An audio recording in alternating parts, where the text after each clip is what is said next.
What I'm really looking for to provide is a path and a strategy and a way to reach economic independence and ultimately financial independence. So I believe we all need to come to conclusions, and in some way most of us had already a lot of change happening, and there will be more changes coming. I don't personally believe that we're going to go back to what we call normal or to the same life that we had at the beginning of 2020. Your really big vision, you should have that, you should know that, you should be able to recite that immediately, and then also find a couple of what I call challenging intermittent goals. It's the language that tries to infuse into us and suggest to us what is a winner and what is a loser in the wrong way. The media and the government want to make you believe that a loser is somebody who is actually using help to accomplish something. So have a gratitude journal so that you can first tell yourself, and then maybe your spouse, and then maybe your friends later, when you gain in confidence, what you're grateful for.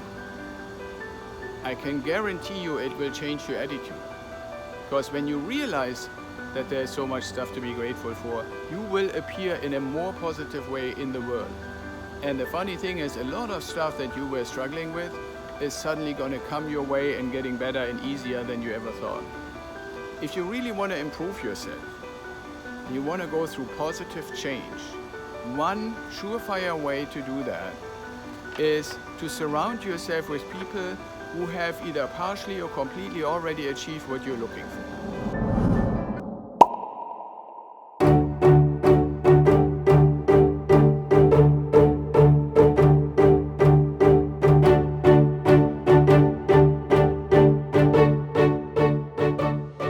Hello and welcome to the IWG channel. My name is Axel Mayerhofer. I'm the founder of Ideal Wealth Grower, and I'm your host for this episode today. When we talk about the strategies and the systems and the advice that we are providing at Ideal Wealth Grower, I mainly want to help people that come to us for training, for mentoring, for conversations, for looking over any of the materials we have, or you liked us on Instagram, or you found us on YouTube, or maybe on LinkedIn, or any of the other social media channels that we are at. What I'm really looking for to provide is a path and a strategy and a way to reach economic independence and ultimately financial independence. And the way to get there, and what actually economic and financial independence really means, is you are economically independent when you reach a point that you have enough money coming in without having to exchange your time to make money, like going to a job or something like that. And you can cover all your expenses and pay your bills and have a good life without having to worry. So you really have the freedom to do what you love. And financial independence is basically having so much money from all kinds of different places coming in that you can do all those things you can do when you are economically independent and more. You can get yourself the fancy car or fancy house or a second house or vacation home and stuff like that. So in today's episode, what I like to introduce you to, and I actually made myself a little bit of a list so that I don't miss any one of them, is 20 habits, 10 of which are really success habits, which I really want you to adopt. And if you don't do them right now or have never heard of them, really review them as you will see them throughout the video, and try your best to adopt them and make them into part of your daily, weekly and monthly life and the things that you do. And I also don't want to hide that there are certain things, in this case also 10, that I would call loser habits, things that you should really avoid. And I don't want to blame anybody or do anything or say anything that offends anyone, but I'm sure, and I've seen this in our mentoring, in my coaching, in trainings, in interacting with people, that a lot of us do stuff, and I'm guilty myself. I didn't get born and grow up and knew immediately what the right things to do are. There are things that are not really helpful to be successful, and I call them the 10 loser habits. Some of which we are not really even that much responsible for ourselves.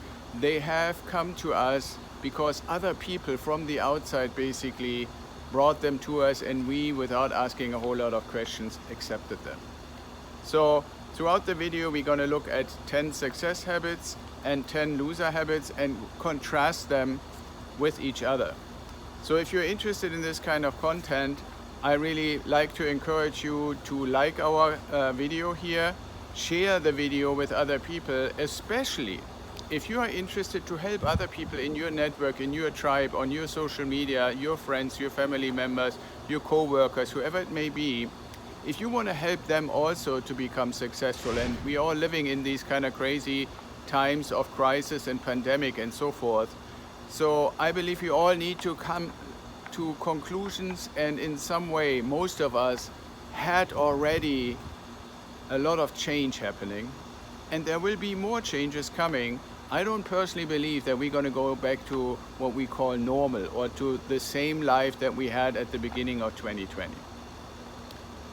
So when we know that we need to change, we might as well change in the way we behave and the habits that we adopt, so that we can do things better and be more successful in the future. So let's go to the list and take a closer look at what are these habits that make us more successful, make you successful, have made me successful, and I'm still working on them every day. A habit is not something that you do once or twice and then it goes away. You keep doing it and keep doing it and keep doing it, and for one, you get better at it. For number two, when it becomes a habit, you don't really have to think about it very much. And actually, one thing that I find kind of interesting is that it becomes something that you crave, right? It creates a certain reaction, and if you don't do it, or if you kind of forget it, or if you feel that you're busy and you don't have time, your body and your mind are going to tell you, hey, what about this thing that you do every day, right? So let's look at the first one. And since we're talking about finances and economic and financial independence, the first one, and I'm not saying they are in priority, so it's not the most important one, it's just the first one, is that you should really make a strong effort to track all your spending and all your expenses. And there are a ton of apps out there that you can download, or you can do a spreadsheet, or if you're old-fashioned, you can even do it by hand. You can do it if you still use checks. You can balance your checkbook and expand that a little bit to also put any kind of other expenses that are not in the checkbook included in there. So whichever way you do it, it's important that you look at these expenses and be aware what you're spending your money on. Now, one of the interesting things that I would like to challenge you to consider in this context is a lot of us were basically forced to stop a whole bunch of the behaviors and the things that we used to do. Whether it was that you used to go to the movie theaters once a week, or you took your kids to certain events once a week, or you had parties, or you went and do some kind of shopping or so forth. And a lot of that has been scaled back or completely stopped. And I would like to challenge you not only to establish this first habit, but also to take a closer look, how have these external things that have forced you to basically not be able to do certain things anymore influenced your expenses, right? So what I have found is that when we couldn't do a bunch of the things anymore that we used to do on a regular basis, my expenses went down, and I could see this on my bank statements and my credit card statements.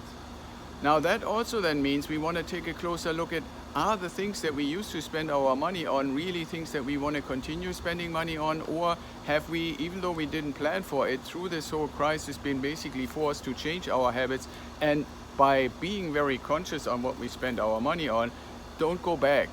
Because a loser habit is just to spend money because you have it in your pocket, or because you have a craving suddenly and you want to actually spend the money because you know you have it. That's a loser habit, because you will later on no longer be able to say, where did my money go? You will find at the end of the month, most, if not all of your money is gone. You have no savings, no nothing, and you spend it on stuff where you probably don't remember what it was. So be very meticulous. Now, the second success habit is when you have the opportunity to purchase something, especially when it comes to things that have a higher price.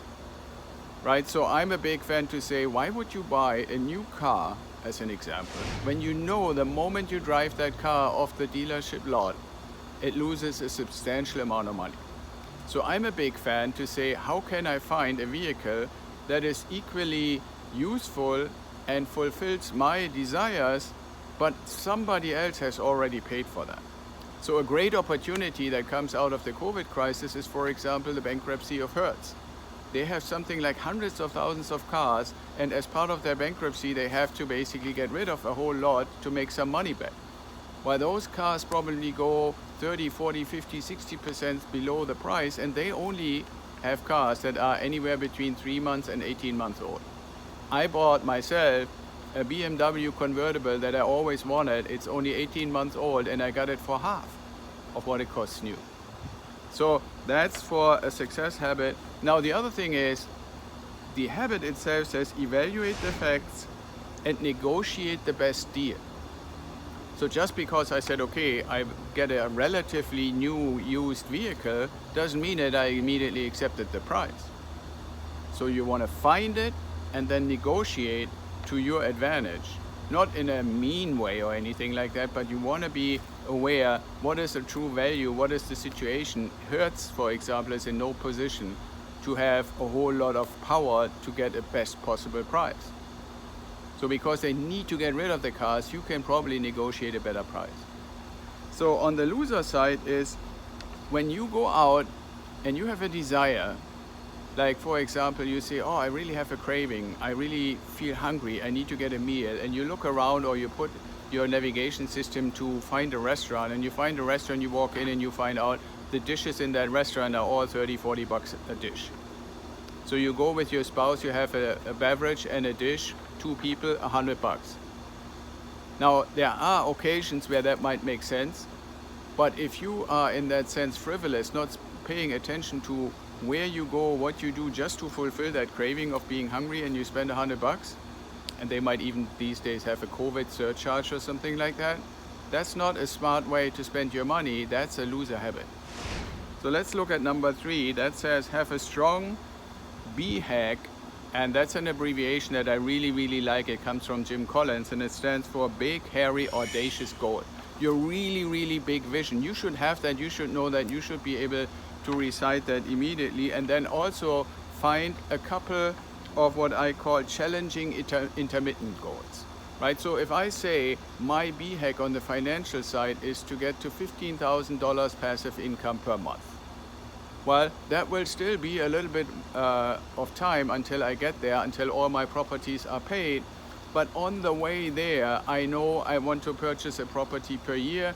I want to make sure that the properties perform in a certain way. I want to help a certain number of people. That's why I'm doing these videos.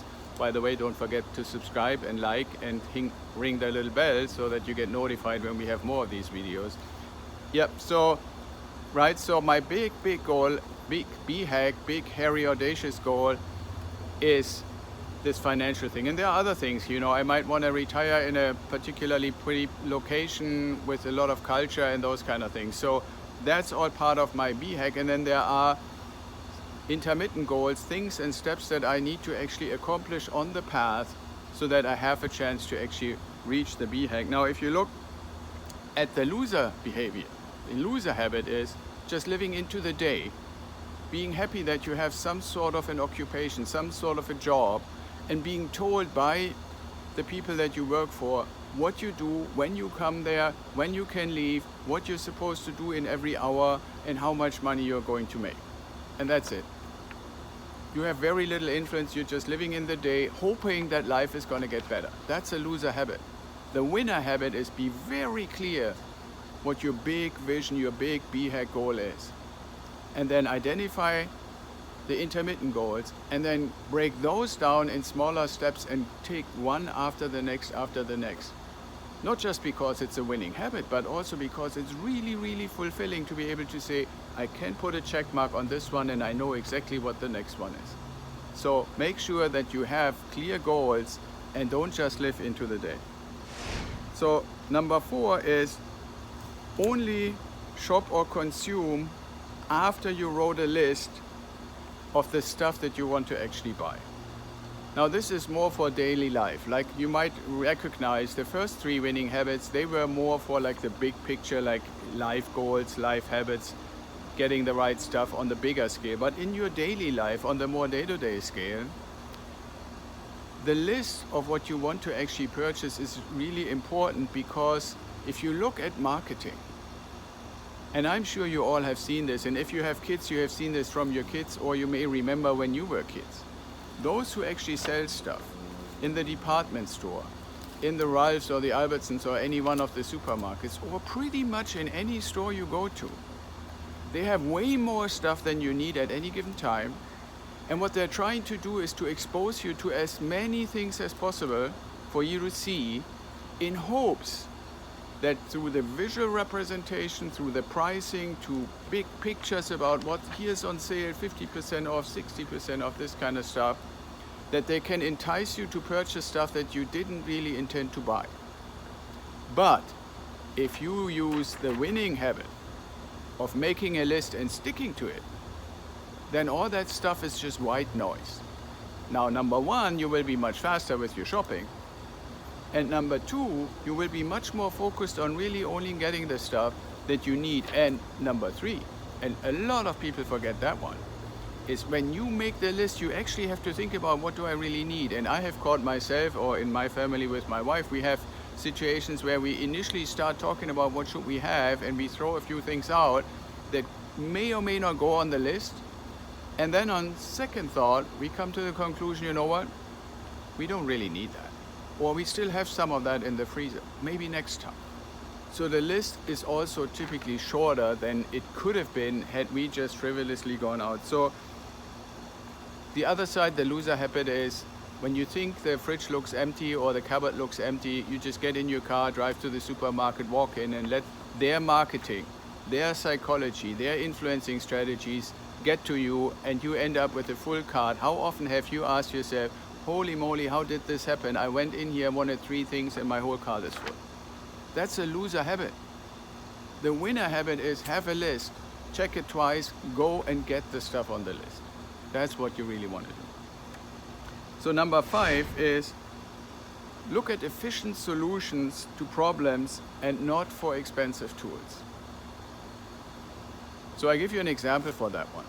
If you have your own business, or if you have anything that requires a form of online interaction with your clients, with your customers, with the people that you serve, one of the most highly rated tools out there is called Infusionsoft. And it's a great tool, don't get me wrong, it is a great tool. But to really be efficiently using all the things that Infusionsoft offers, you should probably have several hundred customers, several thousand people on your email list, and a really, really strong presence on all the social media platforms. Plus, you need to have the need for an online shop. And for some reason, you decided not to go with Shopify and not to go with Amazon. When those conditions apply, then you can maybe use Infusionsoft, and no, it costs you $2,500 a month. But if you just need, for example, something to keep your emails, to engage with your friends or engage with your customers, a few hundred, maybe 1,000, there are free or very low-cost tools out there. And that is true for almost everything. So ask yourself, what is my real need and what is the most efficient way to go about it? The loser habit is to say, what is supposedly the best tool? You can go on Google or some other place and say, what is the best, most powerful tool? That would be Infusionsoft. And then you pay $2,500 a month and you may make $500 or $1,000 coming in. You're losing money every month. That is literally the definition of a loser habit. Versus winner habit, only spend on the things that you really need and look at what are the most efficient tools for your specific need, which again means you have to know what your need is. Think about that first and spend a little time on that, and then go out and consider what tools are actually reasonable. And you can always upgrade. Almost everything out there can be upgraded. So you don't have to have the master solution, the biggest possible thing from the get-go. So now let's go to number 6. Determine what brings joy and relaxation when taking time off. And you might ask yourself, so why is that a winning habit, or what's basically the losing habit? The winning habit in that is to really ask yourself and know yourself as far as what is really enjoyable to me, or what is really enjoyable for me and my spouse, or what is really enjoyable for me, my spouse, and the kids and the family. And you might find that things that are not necessarily related to money or a lot of effort can be massively enjoyable. I, for example, really enjoy a good massage. And a good massage, I'm not just saying the quality of the massage, but for me it also includes, it should be an hour. And I should have time before that to relax and maybe sit in a hot tub or use the sauna, then get the massage, and then really have a few hours to relax. But the whole thing is maybe $200. And it lasts me a long time because the fact that I can relax, that I can wind down, that my body gets treated and feels really good afterwards, it's not so much directly related to the cost of the treatment, but it's more related to the benefit and the joy that it gives me, the emotional benefit that it gives me. Or the loser habit is to say, like if you're here in our area, not too far away from Los Angeles, you say, well, I don't want to think about it a lot. I know the kids like it, so I just put them in the car. I go to Disneyland, I pay $100 entry fee for 4 people, so that's $400, $100 to get back and forth, and then you want to eat and drink and be on the rides, so you end up on a one-day trip to Disneyland with a $600-700 bill. That's a loser habit. That's other people telling you what is supposed to make you happy. So one thing is to think about it. Number 2 is to think, okay, what is really the thing that ultimately accomplishes the goal? And by the way, if you say, well, but you know, your massage doesn't do the same thing like what Disneyland does, ask your kids, what is better, being with you at the beach, building beach castles and being in the water and playing around with the parents, or being at Disneyland? And you will find they probably end up saying, well, it's about the same, because they don't care about the money. They don't care that you spend $400, $500, $600, $700. They care about the engagement with you. The environment should be nice and different than home, but they don't care about how much it costs. And that's what you should think about it. A winner thinks about what is the effort that goes in and what is the outcome. For me, the effort that goes in is I get treated and a little bit around it for $100 and $200, and I feel really good. And that's the same thing what your kids are telling you when you go with them to the beach. They feel really good, they enjoy the time with you. Not the fact that some entry fee is outrageous and every little meal, every ice cream costs $10. All right, let's go to our next. Number 7 is apply for any support and financial program that provides you benefits and funds. And I have always wondered a little bit about why are people hesitant. Part of it, what I found and what my answer to that is the language that tries to infuse into us and suggest to us what is a winner and what is a loser in the wrong way. The media and the government want to make you believe that a loser is somebody who is actually using help to accomplish something. Now, what do I mean by that? If you go on social welfare, if you go on a food stamp program, if you apply for a tax benefit, if you apply for certain programs to support your business, if you apply or get stimulus money, all of that is portrayed as handouts and welfare, and that people who need that or get that are losers. Why? Because the argument is that you should be able to make this all happen on your own. I'm saying, no, that's exactly the wrong way. Naturally, the government wants to keep as much of your money as possible. That's why they charge you taxes and they don't want to give anything back. But on the other hand, if you look at it as a community, we are all in a community together to accomplish certain things, and certain of those things you can do individually or as a company, as a private business, and other things the community needs to do. Nobody would say when your house is on fire, then the fire brigade is social welfare. No, it's not. It's a community service. The same thing with police, the same thing with military. Now, one of those community services that really fits into the Ideal Wealth Grower scheme, and what we suggest is our strategy to you, from an investment and becoming wealthy, becoming economic independent, becoming financially independent, is using residential real estate. Well, who could actually provide shelter to the community, to the citizens, to the people living in a city, in a village, in a country? It can be either private people or the government. So if the government is actually offering services, tax reliefs, depreciation advantages and stuff like that, it's an incentive to get private individuals to invest in real estate, so the government doesn't have to do it. And when you come to and think about the efficiency, any government program is typically not very efficient. So there's a good reason to say, why don't we give certain incentives to private people who are more efficient doing this and who are doing it on a much smaller scale individually. And so it's a success habit to say, number one, what are the programs out there? What is an opportunity zone? What is tax appreciation or tax depreciation that I can get? What is the best rate from the best lender that the government is supporting so I can get government insurance for my credit, for my loan that I use to purchase this real estate, these properties? And how can I help for people who actually want to find a nice house to live in to make that happen to them by giving them a good quality property at a reasonable price? You can only do this efficiently and be a winner in the game when you look at all the programs out there and apply to as many as you think you are eligible for. And I would say 80% of the time you're probably right and you're gonna get approved. Sometimes you might think you're eligible and you don't get approved, but not trying because somebody is telling you and makes you look weak is wrong.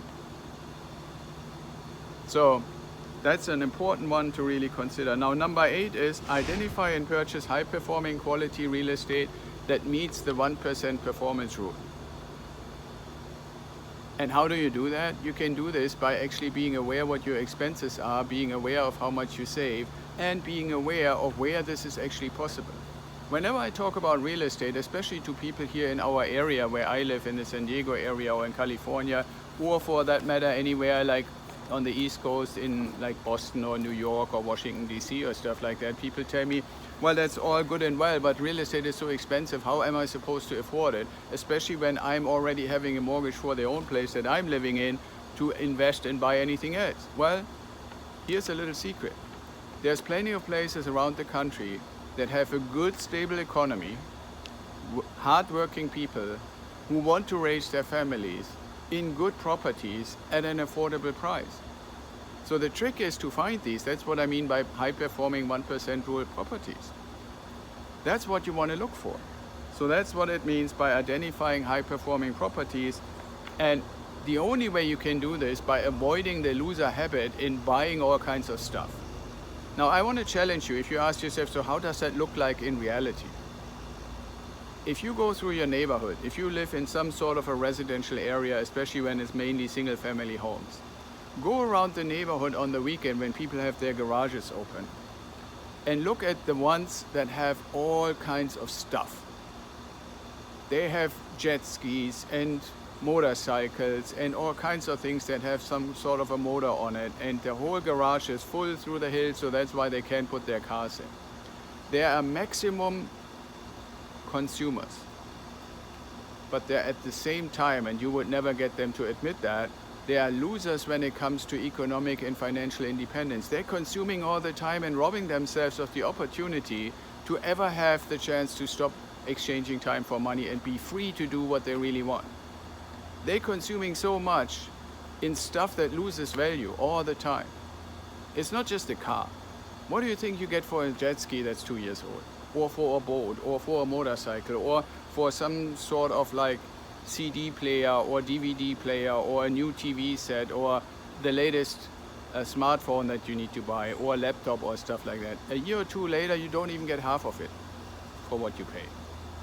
So what you want to do is put the money and buy stuff into things that actually increase in value. That's why we're preaching to buy residential real estate, because at least it increases at the inflation level, if not more. And in the process of doing that, it also pays you money through the rent. Number 9, mindset is a really, really important thing. And a lot of people have gotten into the habit, sometimes also infused from what the media tells us, that we are basically hamsters or rats in a wheel and that's our life. And we have really no choice. And what I want to say to you is a real winning habit is to have a gratitude journal. And you can find those, just put gratitude journal into Google and you find them. They start at like $5 for about 90 days. And every day in the morning you go in and you write in what do you plan to do that day and what are you grateful for that day. And then you live through your day, and at the end of the day you come back and you write in what were you grateful for that happened during the day that you didn't necessarily know in the morning yet, and what are the challenges that you overcame and that you still need to overcome. So you do that every day and you will see, especially when you go back for like a week or a month, you will see there are tons and tons of things that you have every right to be grateful for and happy and proud about. So have a gratitude journal so that you can first tell yourself and then maybe your spouse and then maybe your friends later, when you gain in confidence, what you're grateful for. I can guarantee you it will change your attitude. Because when you realize that there's so much stuff to be grateful for, you will appear in a more positive way in the world. And the funny thing is, a lot of stuff that you were struggling with is suddenly going to come your way and getting better and easier than you ever thought. Now that only works when you have a clear idea what your goals are. So the losers would jump from one thing to the next, never really being aware why they're doing it.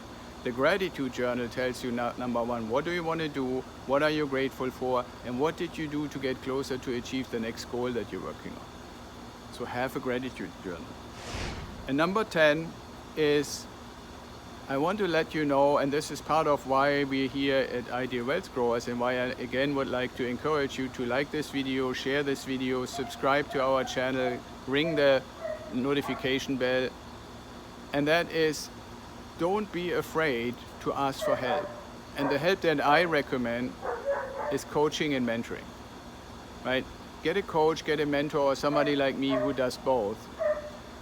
And the benefit of that is, for one, to have a person you can talk to and open up to and discuss some of the things. But if it's a combination of coaching and mentoring, you also benefit from the experiences that mentoring brings to you, where you don't have to at first make a mistake to learn from the mistake and then do better the second or the third time. You can avoid the mistakes and do the right stuff right away. So that's the huge benefit and real benefit of number 10. Get a coach and a mentor, or a coach and mentor in one person, and let them help you. And the loser, what does the loser do? There are very smart people who did an analysis, and they found out if you really want to improve yourself, you want to go through positive change, one surefire way to do that is to surround yourself with people who have either partially or completely already achieved what you're looking for. That is a really important thing, because you know what losers do? They hang around with people that are the same like them, or even less accomplished and successful than them. So these guys that you're hanging around with, they're looking to you to pull them up. I know it sounds harsh, but if you no longer want to be a loser, you got to dump them. And find the ones that you admire, find the ones who actually do what you want to do, find the ones who have the success that you want, and hang out with them. And to find them, find a coach and find a mentor. That's the success habit that helps you to find the right people that pull you up rather than you basically being pulled back by the folks you hang around with. So the last one, I didn't give it a number, but it's a bonus one, is I call that the strategy of paying yourself first. However and whenever you make money, whether you have a salary, get paid twice a month, or whatever the situation is, whenever money comes in, take 10% into your accumulation account and do what I call pay yourself first. Because there are so many things, especially when you start working on developing these 10 winning habits and avoiding those 10 loser habits. There are so many things that you would potentially have to change that you might have the impression there's no way that I can actually do all of these things. So the number one thing I would say that I would like to ask you to do, and it's not really so much a winning habit, it's just a winning result. If you pay 10% of anything that comes in into your own accumulation account, you will be much faster than you think able to get your first property, to get on the path to your first goal, and ultimately get faster and faster and faster to your BHAG.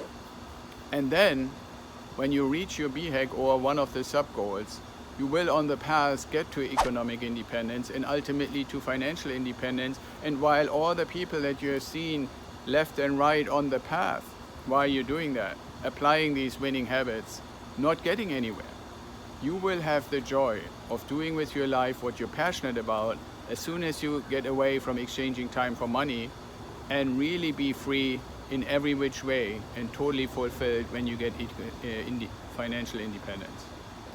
So I hope this was helpful to you. My plan is to also turn this into something that you can read, like a book or an ebook or something like that, or an audio book, because I know it's a lot for a video. But I also believe it's important that you know what are the things that you can do now that we live in a time where change is all around us. You are already changing anyway. These 10 winning habits are the things that you should change for yourself to become successful, to be successful, to like yourself, and to really provide something for the community that you live in. So I hope I see you again soon here at the IWG channel. Again, my name is Axel. Subscribe, like, ring the bell, and most importantly, share with your network. I hope, as much as I believe and do these things on a regular basis, it will help you to have a better life. And if you like our help, then feel free to contact us. We give you a free mindset manual and a couple of other things, and we're here to help you become a master in using the 10 success habits. Thank you.